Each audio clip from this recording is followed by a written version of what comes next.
aproveitar até essa questão de nomes com que ele trabalhou e já emendar com uma pergunta, porque na época que ele foi, se eu não me engano, na época do vice-presidente, ele trouxe alguns dos grandes nomes que marcaram a DC, como Marv Wolfman, George Pérez, o Alan Moore, né, acho que não precisa dizer mais, o próprio Kate Giffen, que foi citado, a Karen Berger, né. I was going to ask about the creators you brought to DC during your time, if I'm not wrong, as vice president. Wolfman, Pérez, Alan Moore, Kate Giffen, Karen Berger, that became the head of Vertigo later, and I was going to ask how was the feel of bringing those names to DC, seeing them doing amazing stuff there, and become the responsible for this. Don't believe Wikipedia. Those are all incredibly talented people, and I had some involvement in all of them coming over. But Karen, I'll take full credit for. I hired her out of many different candidates for a job as my assistant originally, and she grew up to be, I would argue, possibly the best editor in comics of her generation, what she pulled off at Vertigo. A lot of those other people, I had some connection with the process, but I can't claim the credit for it. I remember Alan sending a letter, got home to my apartment one day after work, I'm reading the mail. Hi, I'm the best writer of comics in England, and I'm sending this to you because I think you're one of the better writers of comics. And if you ever need somebody to write The Martian Manhunter, I'd love to do that. But Len Wein and I debated for years which of us made the suggestion of Alan for Swamp Thing, because we were both sort of vaguely aware of his work on 2000 AD. Both of us were reading 2000 AD. Len, who was the editor on the book, was confident that he had. I'll trust that his memory was better than mine. I may have enthusiastically supported it, and I did it if Len hadn't known about it. But you know, the process is usually not a one-man process. Marv was one of our poker buddies. We sat around the same poker table for years. We were friends before that. He had offered me a job with Marvel back in the early 1970s when I was a kid, and he wasn't much older than a kid, but he was already the editor of the black and white magazines over there.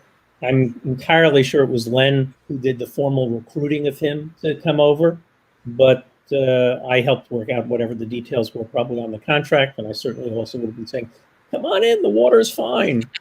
You know, these are group processes. What was wonderful, you're talking about a period when DC went into, I would argue, one of its two best eras. You know, you can look back at the original golden age of comics, and that's a fabulous time for DC with rampant creativity. Not all of it very sophisticated, not all of it enduring, but coming up with some of the best comic characters ever. Even the stuff that was done awkwardly was awkward because everyone was figuring out how to do it. Then you go into a fairly long period where there's some good comics, there's some bad comics. There's a lot of pressure on the comic industry in America, Comics Code and Wortham and all of that stuff you're probably familiar with. But that period from the early 80s through at least the mid-90s, DC really flourishes. My feeling that even though we were the oldest of the comic book companies, and at that point the most corporately owned, we were inarguably the most creative of the major comic book companies. And I'm extraordinarily proud of the people we attracted and the kind of work we enabled them to do. They get the credit for the work. We get a little bit of the credit for having an atmosphere that allowed them to do it. Very good. Bom, o Garavela já tinha feito a pergunta ali em português, então ele fala assim que não é para acreditar em tudo que a gente lê na Wikipedia, né? Então ele diz que basicamente assim, tudo é um processo, na verdade, em grupo, né? Então assim, não foram coisas que ele fez exclusivamente. Ele fala assim que pela Karen, sim, ele disse que contratou ela inicialmente como uma editora assistente, enfim, por ela eu assumo o crédito, assim, de tê-la contratado, enfim.